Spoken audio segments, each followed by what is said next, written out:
So we're going to have a student come up and share her experience serving as a missionary this Christmas break. May all please give a big, warm welcome to Bethany Wilson.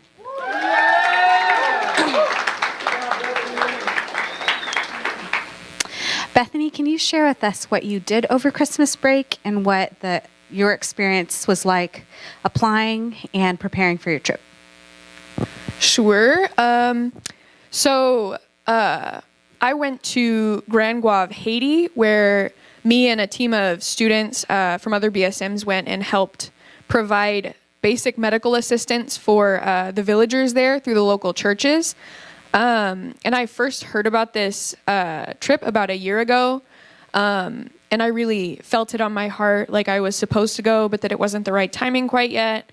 And so I prayed about it, and I prayed about it, and I prayed about it, and eventually I was like, God, please send me. I really want to go. Like, I want to see these people. And I felt like at that time I was really sent. And so I had like brought it up to my parents a couple of times, and they were always like, oh, it's like really dangerous. And they always brought up these articles where all these bad things happened. And they would always cringe when I brought it up to talk about it. And I also had to raise $1,500. And I've never done anything like that before, and so that was really intimidating. But it all ended up working out at the last minute because I did everything super last minute. But God provided, and it was really, really cool to see all the different places that the money came from that I was not expecting. And it was really cool to see all the ways that God really confirmed my trip and that God really provided. And my parents saw that too, and they were really, like, they told me, they were like, wow, yeah, like, that's definitely God. Like, you couldn't have done that. And so it was really cool. What would you say was the best, most transformative thing that happened on your trip? So when I first came to UTA, I was a nursing student, and I really feel like I really felt God challenge me to change my major to pre-med because I really felt like that was the direction that he wanted me to go with my life. And so this trip and a lot of other things since I made that decision have been really confirming for that decision that I made.